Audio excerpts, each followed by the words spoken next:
Welcome to Manager Tools. Today's topic, timely meetings, part 1 of 2. Here we go.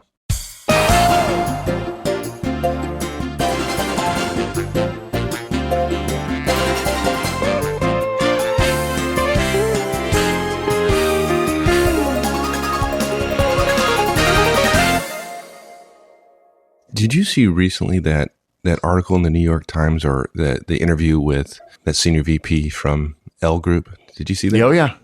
Yeah. I shouldn't ask you this on air, but what'd you think about that? I thought it was, I thought when a senior VP of a company that has a public face says that women are better than men as managers and then proceeds to deride male managers. And when most columns in that part of the newspaper get, a few comments, and that one got, hundreds, I think it proves that what she said was inane and unprofessional. And part of it, she even said, "Oh yeah, I show up to meetings late because that way all the guys talking about golf and football is all done, and then we can get down to work," which I thought was incredibly gender biased, right? Right. The part about meetings is the part I was actually referring to. I see. Yes. Yeah. Well, the other part struck me as well, but we can get past that. So the whole idea of like showing up to meetings late to get past all the chit chat just makes no sense to me. I mean, how about like as a leader of the organization actually setting some standards for meeting protocol? It's pretty standard. I mean, people just think it's okay. They think it's fine to be late to a meeting. And we're reminded about timeliness in meetings when we go to places and the meetings start late and nobody seems to think it's any big deal. And then when we sort of look around and go, are we going to start or what? Oh yeah, well, we'll start in a little bit. And there's most people tend to be a little bit chagrined about it. But look, in most organizations, culturally, the meeting of deadlines, think about that for a second. The meeting of deadlines is treated with the same respect as timeliness in going to meetings. Right. If your culture supports meeting lateness, which the majority of organizational cultures that we see do, we suspect that culture also tolerates missed deadlines. And in our experience, over and over and over again, it does. Yeah, you were sharing this with me, I guess it must have been several months ago. It surprised me because anybody who knows me knows I'm not a runner. But you're describing how sprinters get faster at sprinting. Share that with folks. It's kind of instructive. Yeah, when I read it, I was stunned. One of the ways sprint coaches help sprinters go faster is they make their legs go faster. And the way you make a human being's legs go faster is you make his or her arms go faster. That's what they do. They say, speed up your arms, and then we'll try to get your legs to keep up. And, basically that's our analogy to if you want to start meeting more deadlines, if you want to create a greater sense of urgency in your organization, start running your meetings on time, and you'll find that people will respond better to deadlines because meetings are a form of deadlines. Good. All right. So with that introduction, what's the outline for today's show? We've got 5 major points. First of all, we're going to recommend everybody start on time.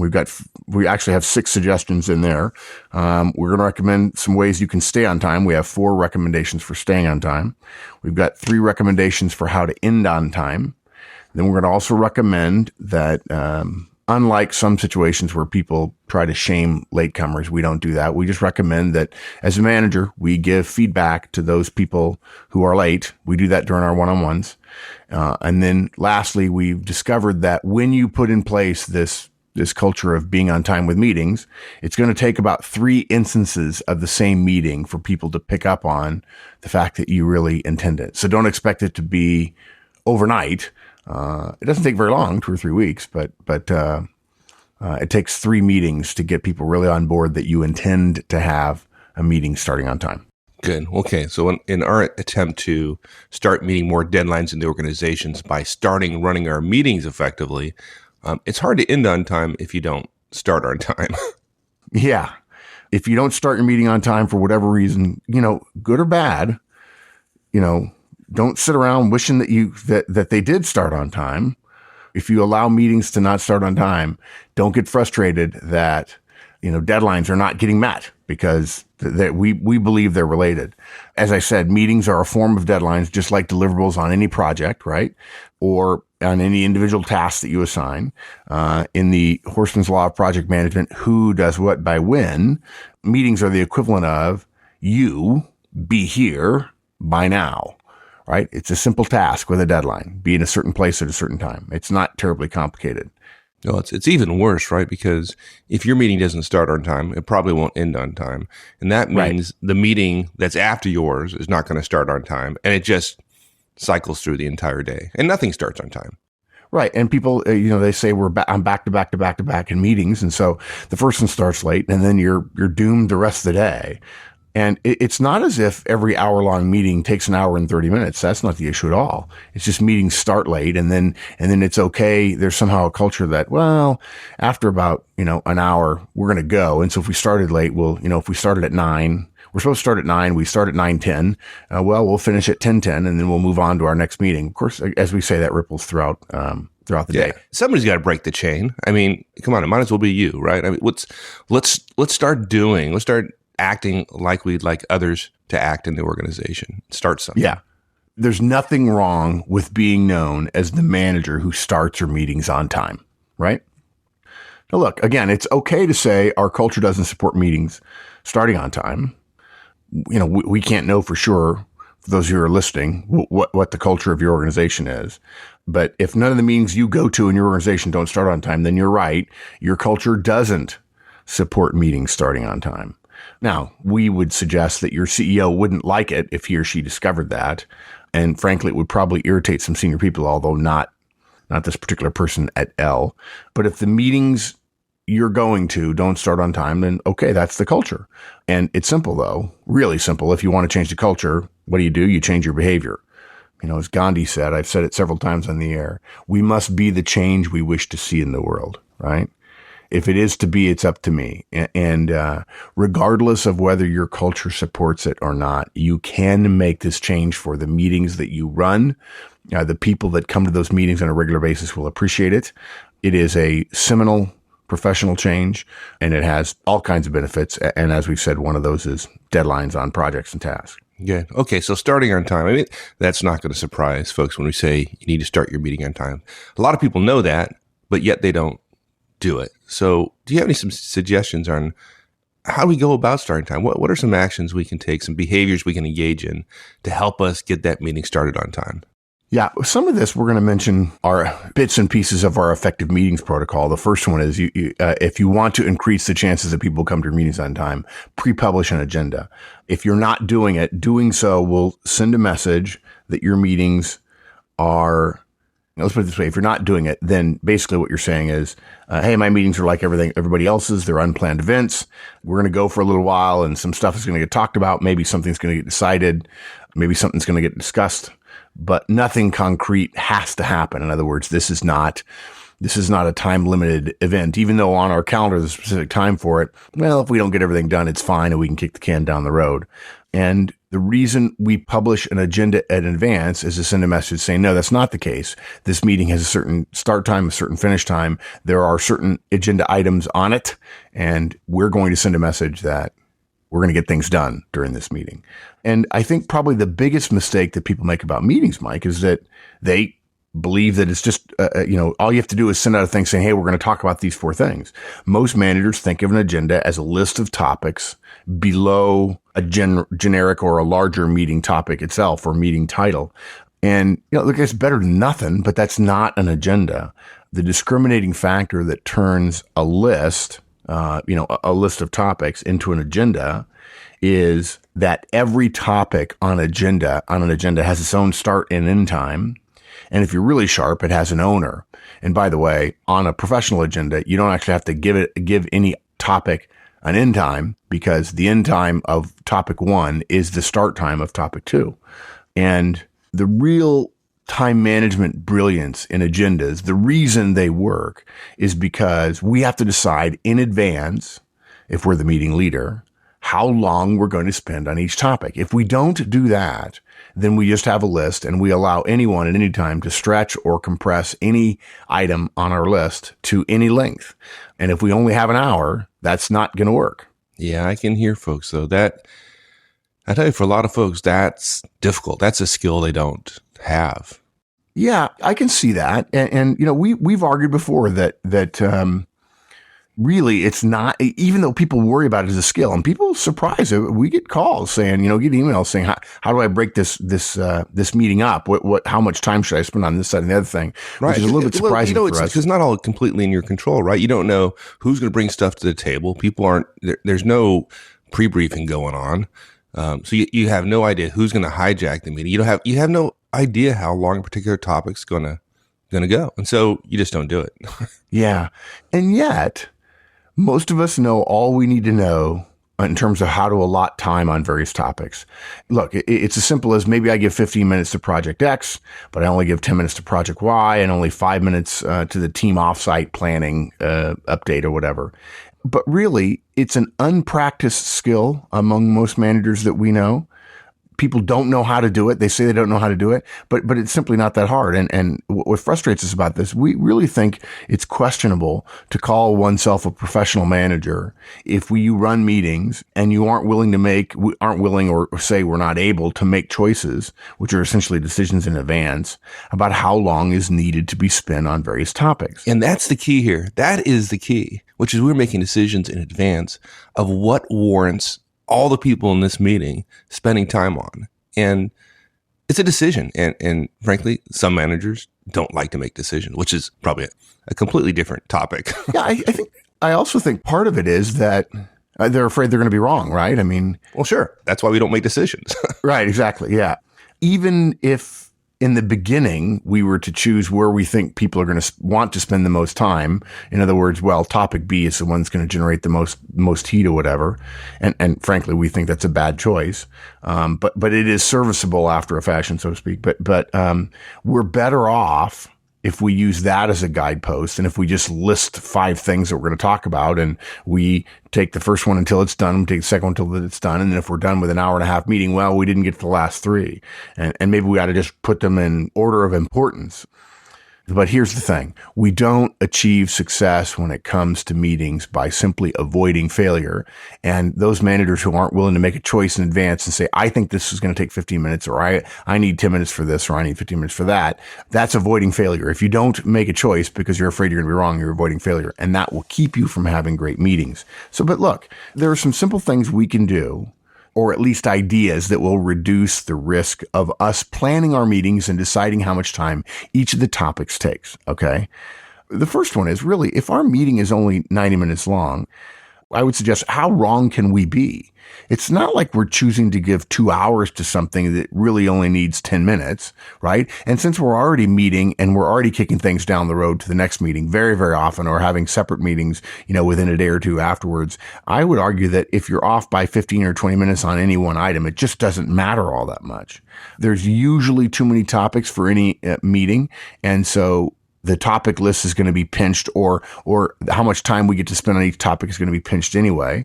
So if you pinch something and you give it too little, you can always talk about it in the next meeting, which you would do anyway. Second, if we give too much time to something, that's fine, because we don't have to use all the time that we've allotted, right? When we make the decision we want to make, or we get the briefing that we wanted to get, or we agree on the approach we were trying to agree on, whatever it was we set out to achieve in those 10 minutes, if it took us 5, we move on to the next topic, right? So once done, it's done. We don't sit around twiddling our thumbs waiting for the next agenda, topic time to come to us so we can start it.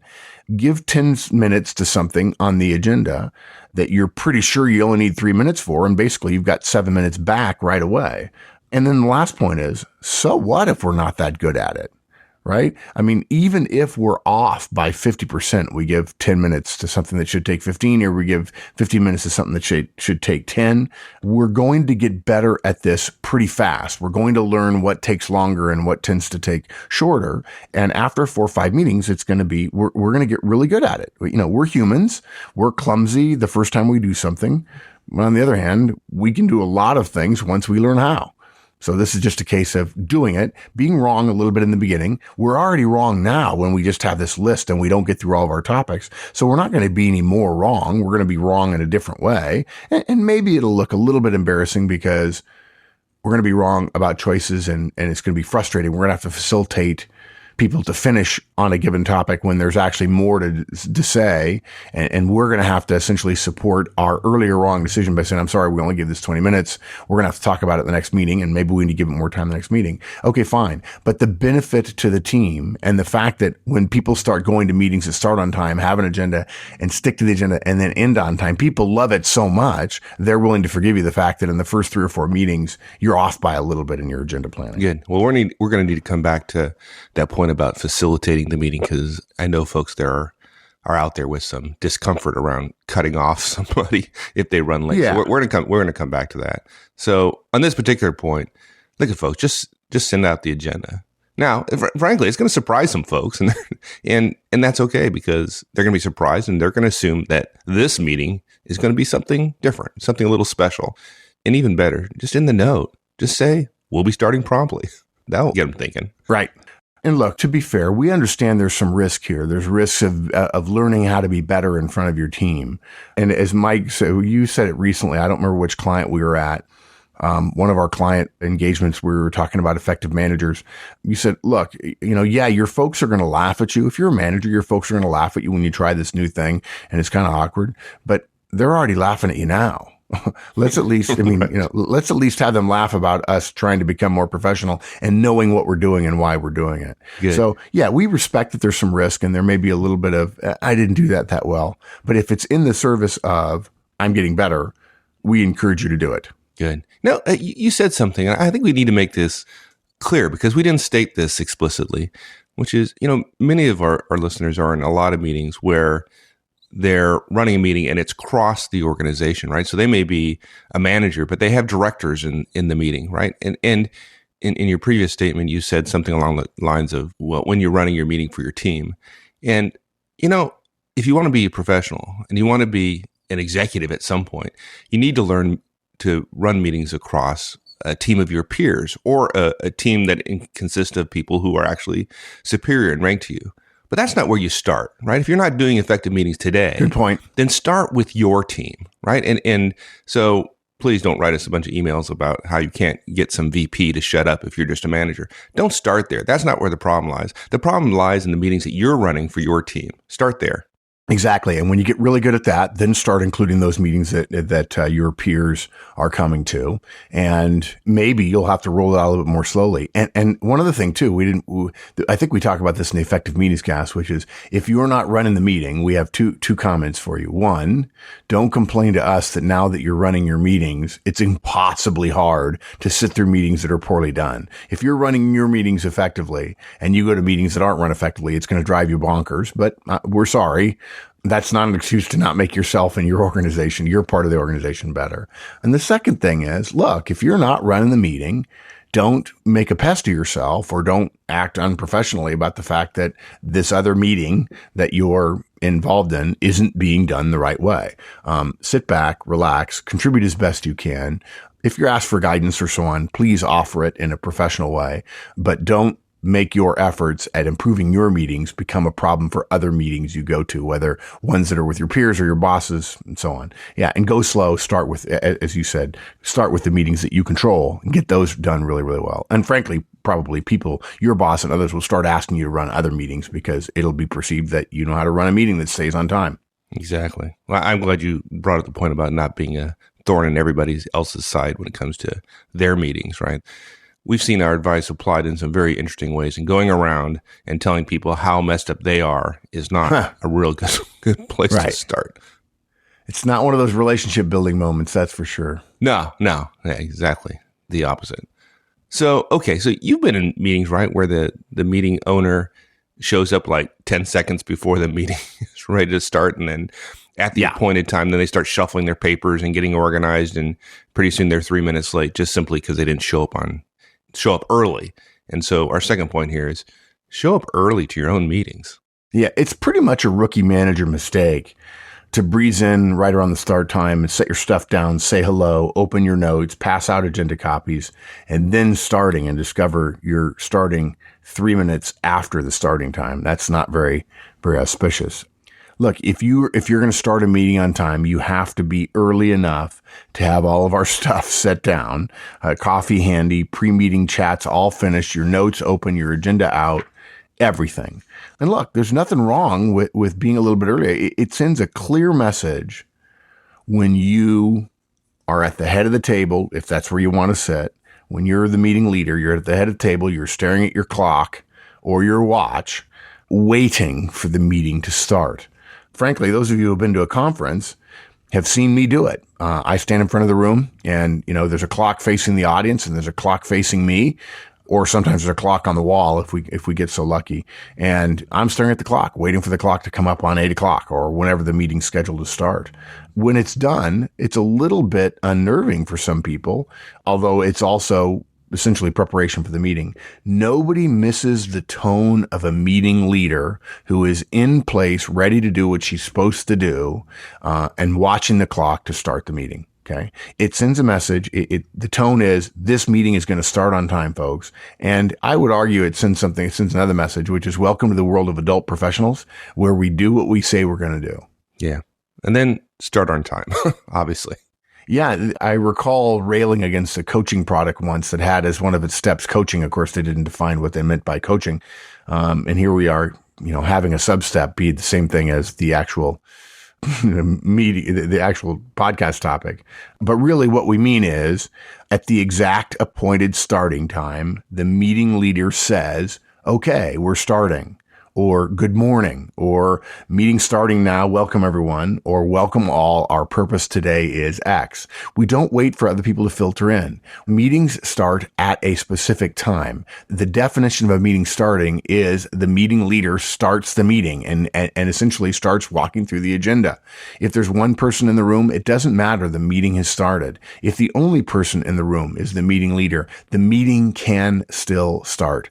Meetings are not groupings of people. They are a specific timed event.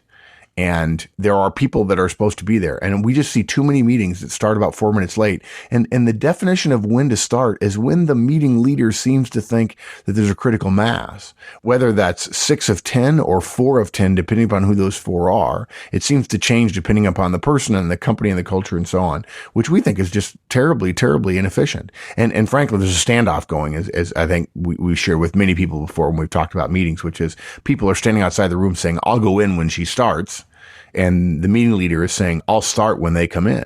And so the meeting inevitably starts 5 to 10 minutes late. Yeah, I hope people got the crispness of the start by saying, okay, we're starting, or good morning, meeting starting now, welcome.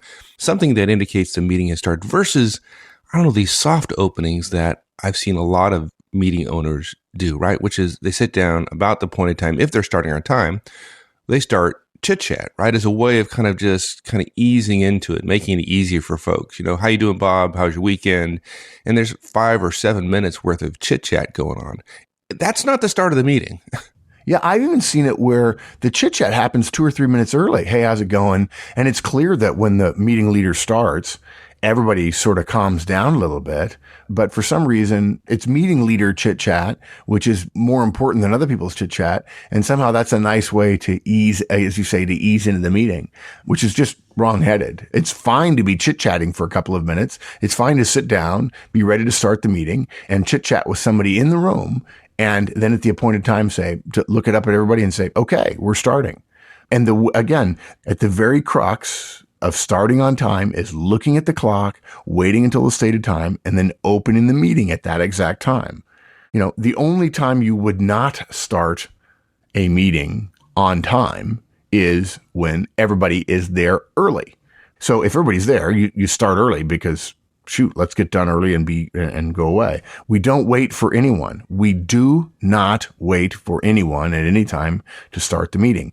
Just because some or many folks aren't there, just start. And frankly, when those people show up 3 minutes late and they thought that was the culture and you've already started the meeting and they're a little bit irritated, they also know inherently that that was a legitimate deadline, a legitimate deliverable that they had, who does what by when. They were supposed to be there at a certain time. They didn't do it. They might show some frustration toward you, but the fact is there's a part of them that knows I should have been here on time, and that will increase the chances that they will be on time to your next meeting.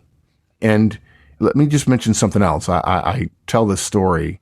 I've told it frequently, and I think it's apropos here. I literally got a call once from somebody who says, "Look, I need some help with my morning meeting. It used to start at 8:00, and now it's starting at 9:15, and everybody's late." And I said, "Well, why are you starting it now at 9:15?" "Well, we used to start it at 8, and everybody showed up at 8:15, so I moved it back to 8:15, and everybody started showing up at 8:30." I said, "Well, Gary, that's easy. Just start the meeting at 8. Send out a new agenda. Say you're going to start the meeting at 8. Say, please be prompt. And when everybody shows up at 8:15, you'll already be done. Start the meeting without them." And he did it. And after 2 meetings, everybody started showing up on time. And literally, it was the old standoff thing. They weren't going to come in until he started, and there was no punishment. There was no repercussions for them not being there on time. And he waited for them. So they were being rewarded for being late and having another cup of coffee and a donut. There you go. What do you think about the idea of stating ground rules or restating them simply as a way of, demonstrating that you're going to start behaving in a new way? Yeah, I think if you want to make clear your intent as opposed to just behaving differently, which is certainly great, we recommend that folks go ahead and announce that the meeting has some new ground rules, right? If you haven't done ground rules, we recommend you facilitate them the way we've suggested in our Effective Meetings cast. But if you have, and for some reason you've gotten off track, maybe you even listed those ground rules before, but you haven't followed them, say, look, I want to remind us of our ground rules, or I want to reintroduce a couple of ground rules. Now, remember, if you facilitated ground rules before and you asked for input, you might think, well, let's do another ground rules facilitation session. You don't have to do that. You can simply say, as the meeting leader, I'm going to add a couple of ground rules to our list of ground rules for the meeting. And they are start on time, stay on time, and end on time. And again, you don't have to facilitate that. You can just say, I'm going to add some new ones. Nobody minds that. That's your purview as the leader of the meeting.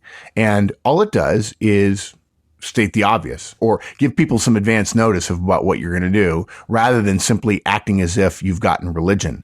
Saying it out loud and then maybe mention it in your meeting notes if you would like to, is a reminder to those people who weren't there who were late and didn't hear you talk about them. And all you have to do is at the next meeting, say welcome/ground rules from, let's say your meeting starts at 8:00, but 8:00, welcome/ground rules. And just mention, then say, welcome everybody. Glad you're here on time. Those of you who are here on time, thank you for being on time. Look, I just want to touch base. I'm going to add 3 ground rules to these meetings going forward. And that is start on time, keep on track, and end on time. Please let me know if you feel I'm not doing that. That's our new standard. And the way we're going to do that, of course, is publishing an agenda, and I'll facilitate the meeting a little bit more tightly and so on. And do that a couple of times. And it will help people understand what you're doing and why you're doing it. Thanks, everyone. We'll end it right there, and we'll finish it up next week. In the meantime, have a great one. So long.